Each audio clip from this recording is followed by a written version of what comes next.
when I first coined the term rewilding way back in 1980. I meant it to refer not just to habitats and ecosystems, but to our very selves, to the liberation of our wild, authentic, responsive beings, as well as of the natural world that we arose from and depend upon. It's in that spirit that I ask that you envision a nature-informed, liberatory healing art that's every bit as wild and as powerful, as intimate and as diverse, intuitive and sensorial, fresh and effective as the wild plants themselves. A practice that's as personally life-changing as those particular plant allies that inspired most of you to get into this tradition, study, and practice in the first place. So welcome, friends, to yet another episode of the Plant Healer's Path. If you happen to find some value or some benefit to these conversations, please be so kind as to help these videos show up in YouTube searches. And you can do this by leaving your comments down below, mashing that attention-seeking like button, and by sharing the links to them on your social media platforms. I do appreciate it. Now let's get rolling. This old world that we call home is a wild place. A wild place still, even now, enshrouded in its crust of asphalt and concrete, with more and more of the largest predators driven from its face, its forests often leveled for development. The world is a wild place still, true to the processes and the essence of its own intrinsic inherent nature. Rhythmic patterns of impermanence and change, mounting waves of their own fertile heat. Earth is wild, outside of our control. At our best, we too are wild reflections of this greater whole, acting out our beings, our gesture, our very souls, free of the regulation and the desensitization and the isolation of the modernist paradigm. At best, we are true, willful, and driven agents of healing. With the aid of our plant allies, we work to heal ourselves, to heal each other, to heal our community and our planet. It's the real work. It's the great work. The work of being and doing, of striving and celebrating. It is at once the mission and the reward.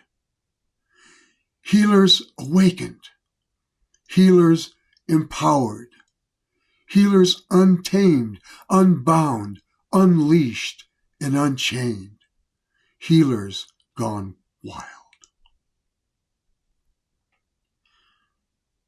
My dictionary defines wild, first of all, as being, quote, occurring, growing, or living in a natural state, as not being domesticated, cultivated, or tamed. And secondly, it says, as a natural, restrained life or state, as wild as nature itself. Contemporary society, on the other hand, predominantly is going to define the term wild in a negative way, doing so out of fear of all things which are uncontrolled, unknown, unexpected. Herbalists and other natural healers tend to symbolize that wild freedom and personal empowerment that the dominant system finds most threatening. But to the rewilded plant healer, wild is being true to our own natures and needs, to our bodies and our passions, our callings and our dreams. Positive personal power comes from embracing our authentic natures and acting on them. And it's for this reason that my personal definition of wild is to be self-willed. Wildness can be described as a condition of oneness. Oh yeah, oneness with our bodies, with our desires, with our needs, with our sensations, our instincts, and our dreams. Wildness is oneness with the wild earth, free of abstraction, where even turbulence manifests itself in purposeful patterns more akin to art than to artifice. The fear of illness and mortality, the fear of sexuality, the fear of our unkept natures and of the natural world, these fears are all signs of a fear of life itself, the fear of living fully. The cure for such fears lies in the reclamation of our inherent wildness, a virtual high dive into the potent flux of natural forces, a willful embodiment of the responsibility to act.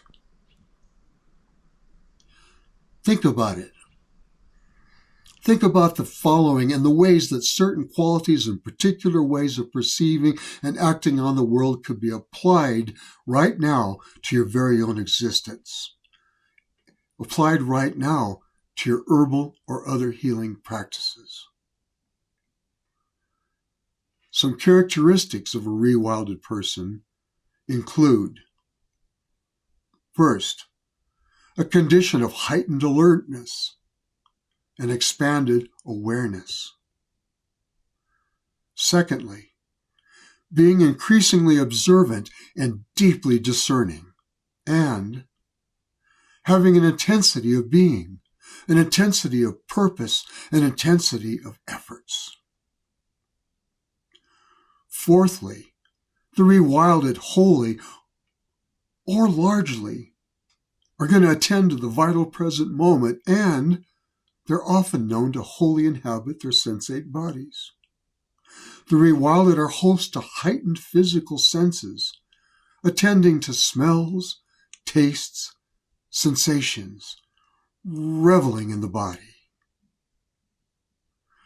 The rewilded have exceptional self-awareness, as well as deepened awareness of other people and other life forms, and awareness of what they're experiencing in the moment. They can be sensitive to the state of other people's health and sensitive to people's emotions and needs.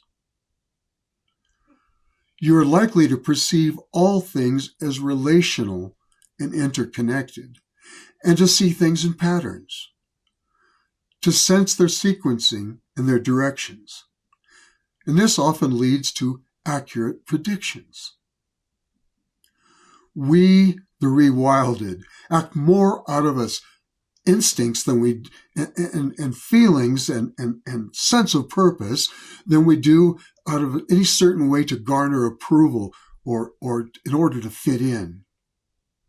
We make choices based on intuition as much as we do on information, and we may have well-exercised intuitive or so-called sixth senses. In fact, you may have found you're extra good at sensing who and what people really are beneath their practiced guises and projections and pretenses. Because you're not bound by any rules or protocols, you, the rewilded, can better recognize imbalances, perceive possible adjustments, supplements, or treatments than are any of the other people who are stuck within a closed system. You inevitably draw insight and nourishment from the natural world, as well as from the people that you learn from. To be clear, the wild are unmoldable, while still being highly flexible and adaptable. We're uncontrollable, sure enough, but we can be extremely self-disciplined at the same time. We're naturally resistant to taking orders, resistant to external pressures and demands, even while we're placing great demands upon ourselves. No one can ever say that you aren't responsible, even if you reject most compulsory obligations. For the rewilded are self-empowered and are proactive. You're going to do what feels right in the face of all possible or predictable consequences. We sense how every act is consequential and every moment decisive. We're neither free of doubt nor are we fearless. What we often are is just resolute and determined in the face of persistent threats, constant uncertainties, and infinite possibilities. You are able to hear whenever you're called by some need, by a purpose, by a dream, by your mission. And you're apt to give it your all, aren't you? Everything we do, everything we strive to do is rooted in a wilder understanding and a wilder ethos. Now, the work of a rewilded plant healer proceeds from some very basic, fundamental, holistic positions, including that how one feels depends on how we tend our bodily terrain. That as plant healers, we don't treat symptoms, we treat imbalances, excesses, and deficiencies. That realities and remedies are not always obvious, such as the fact that addressing some headaches might require treating a person's liver, or that bacteria are co-inhabitants, often contributing to our overall health, or that food is a medicine, and one that everything that one eats is one way or another a major factor in a healthful outcome. We know that it's essential that we do something to give back to the land and the plants through conservation efforts or planting. We get that a person needs to change unhealthy lifestyle choices and not just work to repair the damage that can result from them.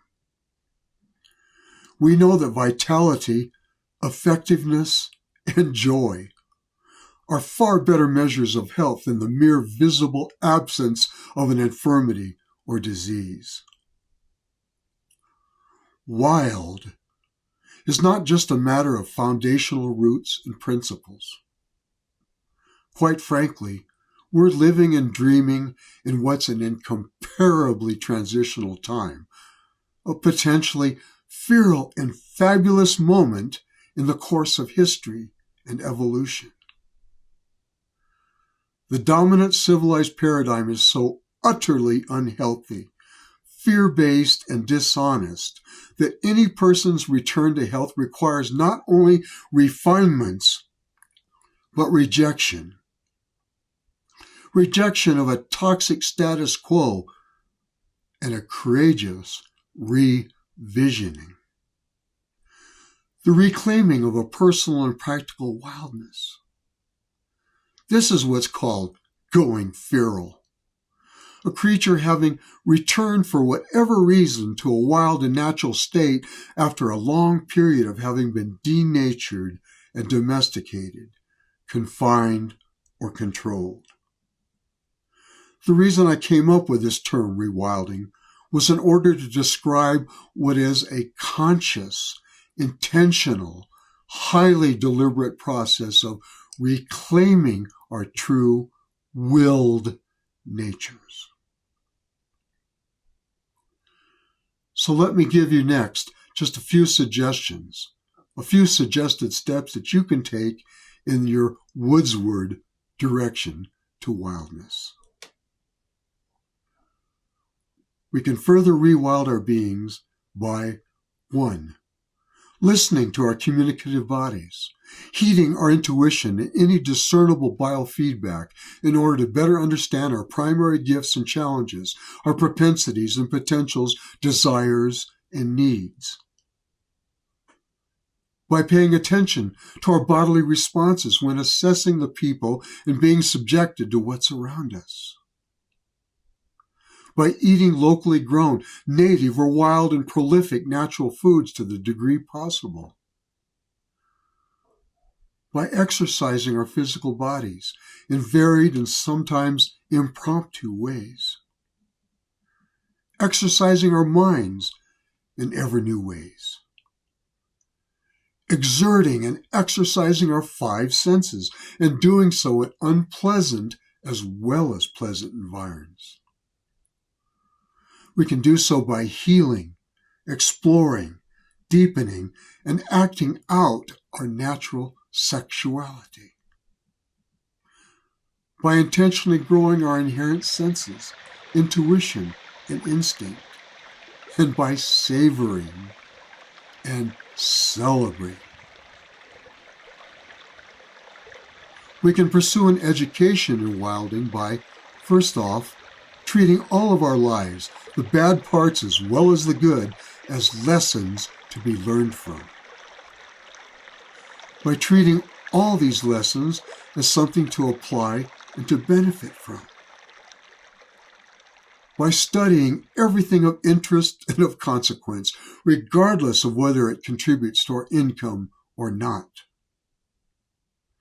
By seeking intensive knowledge wherever and however you can, studying, enrolling, apprenticing, and experimenting. By apprenticing ourselves to the revealing natural world. By avoiding the trap of thinking that formal degrees or certifications are possibly the most important measures of effectiveness and worth. They're not. We can do so by questioning everything and everybody, including our own treasured assumptions and our conclusions. And by paying attention to how all interests and all information connect to, inform, or one way or another impact each other. We can rewild our mortal days by putting adventure ahead of comforts, by meeting our responsibilities and demonstrating good timing without being slaves to schedules, by close, physical, intimate contact with the natural world, through bouts of extreme physical and mental exertion, through periods of restorative rest, silent observation, or the acceptance of gifts and blessings, by acting from two essential places, passion and compassion, by seeking or heeding a calling, fulfilling our personal and most meaningful purpose, by breaking even our most favored habits, doing the unexpected, doing the unplanned, by dressing and decorating to express our true character and sensibilities, and singing our song, by taking conscious risks, such as moving to a new place that we've longed for, or quitting a well-sustaining job in order to hang an herbalist shingle at last. And by taking time for fun, frivolity, and vigorous play. We can rewild our relationship with the natural world. We can do so by noticing the details of this natural world and any changes at all times, even when we're in the city. We can do it by being open to new revelations from nature and from the plants in particular, rather than being aware only of their conventional or traditional uses. We can do so by accepting nature's gifts of food, medicine, beauty, and feelings of being restored. By understanding that all things in nature have intrinsic value apart from any uses to us humans. By giving back to the green world through protection and propagation, acknowledgement and celebration. by participating in urban greening and guerrilla gardening, through establishing land trusts, backyard preserves, and community gardens, by restoring and rewilding the wildness of our very homes and regions where we live, by identifying endangered or threatened species in this region, by adopting and tending a rewilding grove, a park, a wilderness, or even just a strip of road. We rewild that relationship by defending endangered nature whenever, however, and wherever possible, by planting roots to the degree that we can, no matter where the hell we're situated. And then maybe finding that one particular place that's going to feel more like home than anywhere else could possibly ever feel. We can do so by availing ourselves of those special places of power and healing, such as hot springs, artesian springs, mountain peaks, hallowed groves, and sacred sites of all kinds. And we can do so by seeking the voice and the message of inspirited places, without projecting our thoughts and our feelings on them. These sorts of things require that we be able to hear what the natural world and our wild inner natures are trying to tell us, as well as calling for us to share what we learn and the wonder that we feel with others.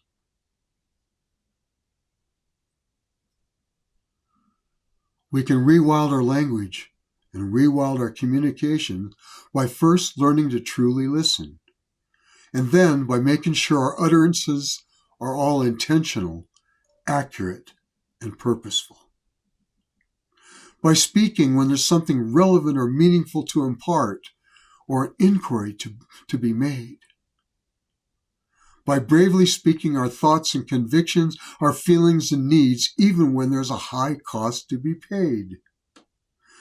And by practicing silence between all the talking, and contemplation in between all the thoughts. We can do so by avoiding superficial and shallow conversation, by avoiding pretense and putting truth ahead of comfort, concurrence, or acceptance. We can do so by authoring our own special code of honor and practice, by recognizing that people are stories with meanings and feelings and honoring that story, by acknowledging the power of our own lived and felt story and then sharing it with the world. And we can reclaim our wild powers. Reclaim them by, first off, understanding that power is not something that any official authority or professional organization can ever give to us.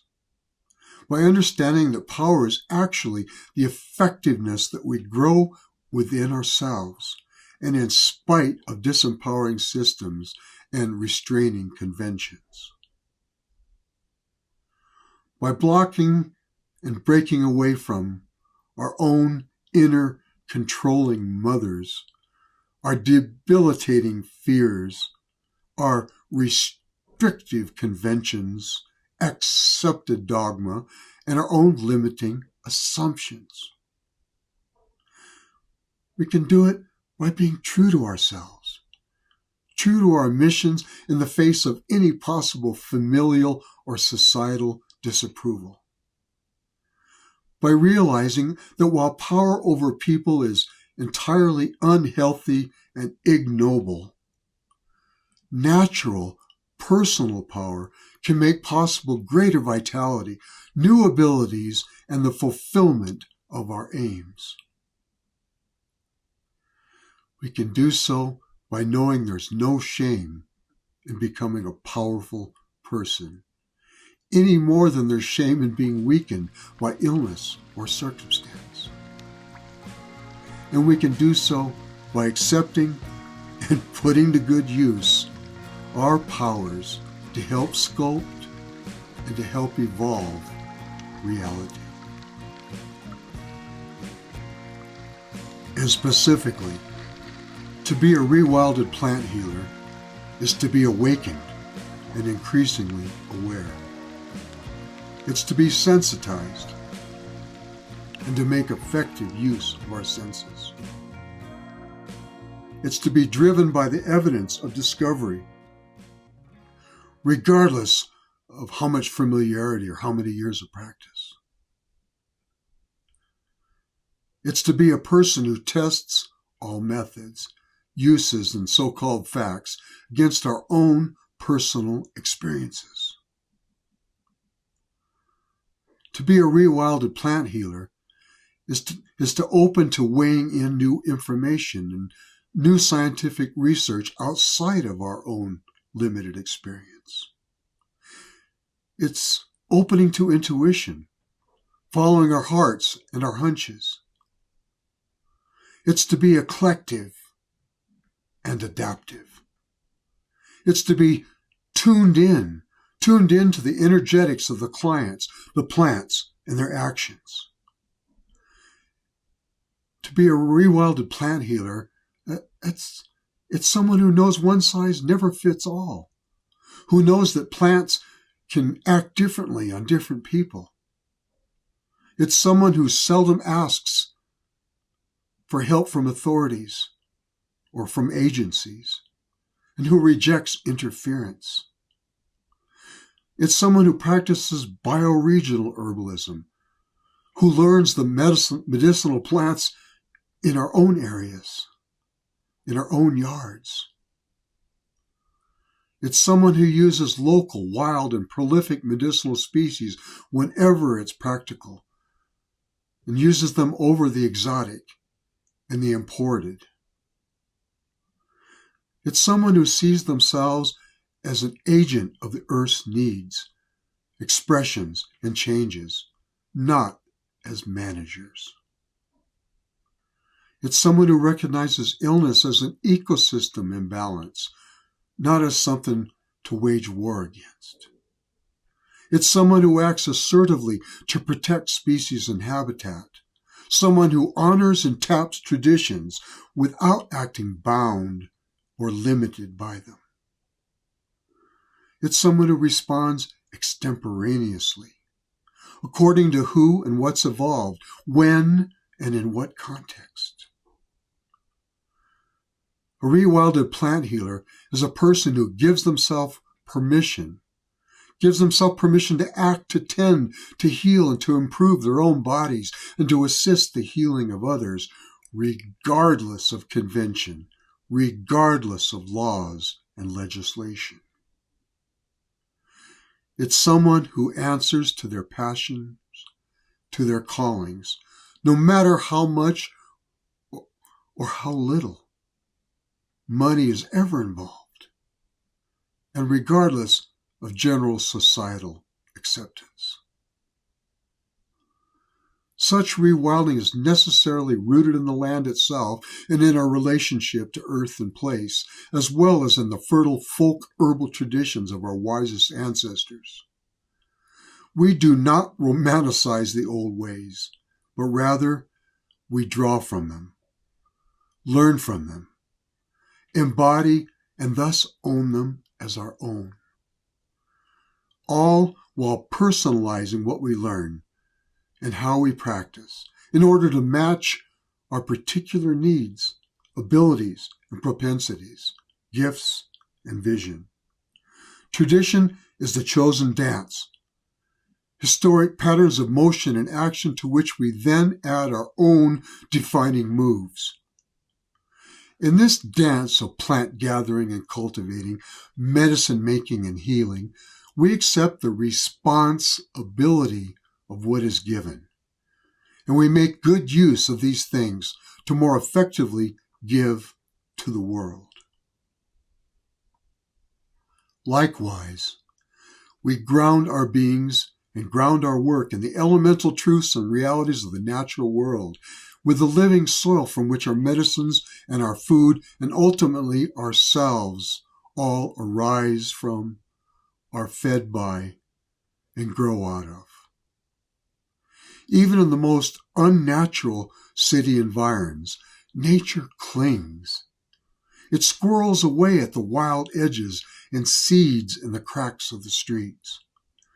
Herbs squat, and they take over in so-called empty lots.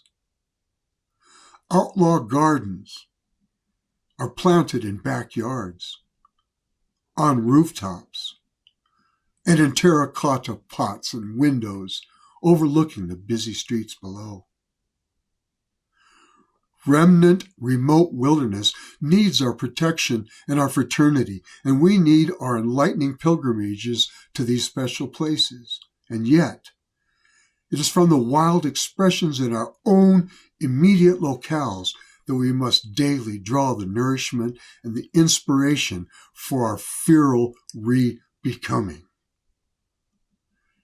It's vital to remember our terrestrial source, to keep a root firmly in the earth as we move forward on our paths of living and our paths of healing. In every yard, there are usually some introduced, altered, pampered, and perhaps delicate plant species, picked for the way of their colors, matching the rest of the neighborhood, fitting some certain theme we have in mind. But then there are also the uninvited, the uncontrolled, the undiscouraged and unrepentant weeds. Weeds exalting in their own true natures, exalting in their genetics, unmanipulated except by evolution and chance itself. Native and adapted to their environs, unpampered and most often hardy species that no amount of eradication or poisons or suppression can crush. To tame someone or something is to denature, hybridize, sterilize, civilize, to render similar and predictable. It's to take something's natural inclinations and agency away from them. Tameness is inevitably marked by sameness, by imposed monocultures planted in straight, neat rows, contributing to predictability and controllability. In this day and age, being in ways natural, diverse, and empowered is going to make you one of the criminally unsame. Weedy outlaws in our own right. While many of our kind are precariously close to being tamed, denatured, and usurped, others of us are proving unapologetically wild and liberated. The power of weeds, after all, lies not in being immune to those poisons that are used to control them, but rather the power lies in their adaptation, in their circumvention, and in their never giving up. As an added plus, to be natural and to rewild can mean our pleasures become even more intense. It can make true and deep satisfaction more possible. It can inspire exuberance and invite celebration. Plant healers, like the plants themselves, are inherently wild in the sense of self-willed and willful. And they're blissfully focused on their most glorious fulfillment, blossoming and thriving regardless of impinging artifacts, regardless of impingement, and in spite of many an environmental calamity that befalls them. The strongest plant medicines are often the weediest, and thus the hardiest and the most vital, imparting that vitality when ingested, and exhibiting it in splendid demonstrations and rebellious behavior in their day-to-day lives. So, too, are some of the strongest proponents of plants and natural medicine, also glorious rebels.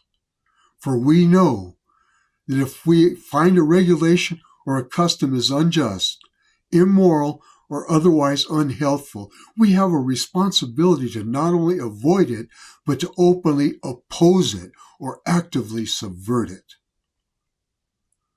Healthy rebellion does not simply reject one act, form, or system.